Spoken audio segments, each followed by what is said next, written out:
السلام علیکم ورحمۃ اللہ وبرکاتہ۔ امید ہے آپ سب خیریت سے ہوں گے۔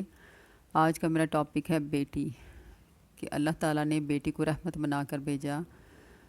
ایک جگہ وہ ہے کہ جس آدمی کو بچیاں دے کر آزمایا گیا، پھر اس نے ان کے ساتھ اچھا برتاؤ کیا تو یہ بیٹیاں آگ اور ان کے درمیان رکاوٹ بن جائیں گی۔ اولاد اللہ تعالیٰ کی بہت بڑی نعمت ہے اور ہر انسان اپنی اولاد کی بہترین پرورش کا خواہاں ہے۔ وہ اپنی اولاد کی پرورش، اس کی ضروریات، اس کی اچھی تعلیم و تربیت کے لیے اپنی جان جوکھوں میں ڈالتا ہے، اور وہ ہزارہا جتن اس لیے کرتا ہے تاکہ اپنی اولاد کو بہترین زندگی اور زندگی کی بہترین سہولیات دے سکے۔ لیکن کیا یہ تمام کوششیں بیٹے اور بیٹی کے لیے یکساں ہوتی ہیں؟ عطا کرنے والی ذات تو صرف ایک ہے۔ یہ اس کا کرم ہے، وہ اپنی مخلوق کو ہر طرح کی نعمتوں سے نوازتا ہے۔ کس کے لیے بہتر ہے کیا اور کیا بدتر ہے؟ کسی بھی اچھے برے کام میں کوئی نعمت دینے اور نہ دینے میں کیا حکمت ہے، اس کو صرف اللہ ہی بہتر جانتا ہے۔ انسان کا کام اس کی رضا پر راضی ہونا ہے۔ قرآن مجید میں ارشاد ہے، زمین و آسمان کی بادشاہی صرف اللہ کے لیے ہے، جو چاہے پیدا کرے، جس سے چاہے بیٹیاں عنایت کرے اور جس سے چاہے بیٹے عنایت فرمائے، اور جسے چاہے بھانج بنا دے۔ بلا شبہ وہ ہر چیز کو اچھی طرح جانتا ہے اور قدرت رکھتا ہے۔ سورہ شعراء کی آیت ہے۔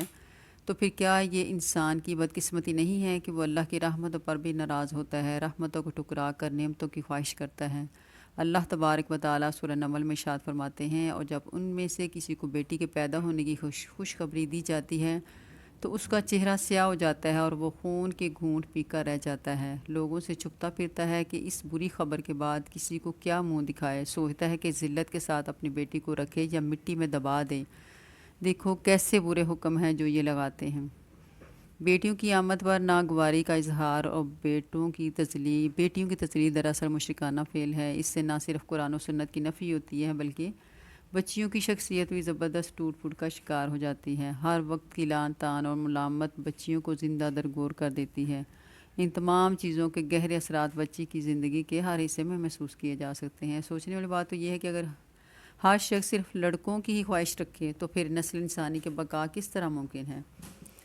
انسانی نسل کے بقا اور بہترین معاشرتی نظام کے لیے بیٹیوں کی بھی اتنی ہی ضرورت ہوتی ہے جتنی بیٹوں کی ہے۔ ہمارے پیارے نبی صلی اللہ علیہ وسلم نے بیٹیوں کی خوش دلی سے پرورش کرنے والوں کو خوشخبریاں دی ہیں کہ من اعلیٰ جارتین حتی تبلغ یوم القیامتی انا وہوا ہا کذا رضا وضمہ اصابعہ، کہ جس کسی نے جوان ہونے تک 2 بچیوں کی پرورش کی، میں اور وہ قیامت کے دن ان 2 انگلیوں کی طرح اکٹھے ہوں گے۔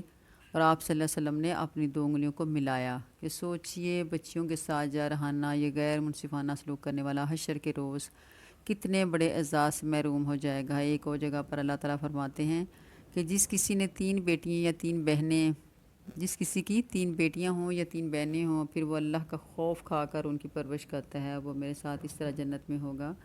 آپ صلی اللہ علیہ وسلم نے درمیانی اور شہادت والی 2 انگلیوں کی طرف اشارہ کیا ملا کر۔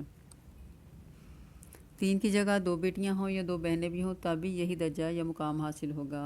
آپ شب و روز اگر ہم اپنے اعمال کے آئینے میں دیکھیں تو ہمارا دل دہل جاتا ہے۔ ہم اپنے گناہوں کی خبر رکھنے کے باوجود انجام سے بے خبر رہنے کے عادی ہو چکے ہیں۔ اگر ہم یوں ہی غفلت میں مبتلا رہے تو ہمارا نامہ اعمال ہمارے لیے دین و دنیا میں عذاب بن سکتا ہے۔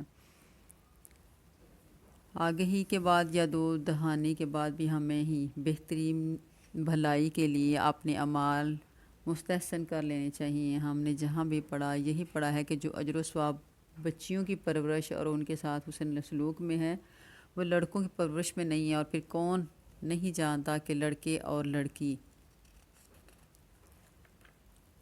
کی آمد انسان کے اختیار میں ہرگز نہیں ہے۔ اللہ تعالیٰ فرماتے ہیں یَہَبُ لِمَن یَشَاءُ وَإِنَاثًا وَیَہَبُ لِمَن یَشَاءُ الذُّکُورَ۔ الشعراء کی یہ آیت نمبر ہے کہ جسے اللہ چاہتا ہے لڑکے دیتا ہے، جسے چاہتا ہے لڑکیاں دیتا ہے۔ یاد رکھیے وہ انسان جسے بچیاں دے کر آزمایا جاتا ہے اور وہ پھر ان سے اچھا سلوک کرتا ہے تو یہ بچیاں جہنم کی آگ اور اس آدمی کے درمیان ایک دیوار بن کر کھڑی ہوں گی۔ ایمانداری سے بتائیے کہ کیا بیٹی ماں باپ کے دکھ درد کی ساتھی نہیں ہے؟ کیا بیٹی اپنے سینے میں محبتوں کا خزانہ نہیں رکھتی؟ پھر آخر بیٹیوں سے نفرت کیوں؟ بیٹی ہی ظلم اور زیادتی کا نشانہ کیوں؟ یہ سوچنے کی بات ہے۔ اللہ تعالیٰ ہمیں اپنی بیٹیوں کی اچھی تربیت اور ان کے لیے ہر قسم کی جو ان کی جائز خواہشات پورا کرنے کی توفیق عطا فرمائے۔ آمین ثم آمین۔ السلام علیکم ورحمۃ اللہ وبرکاتہ۔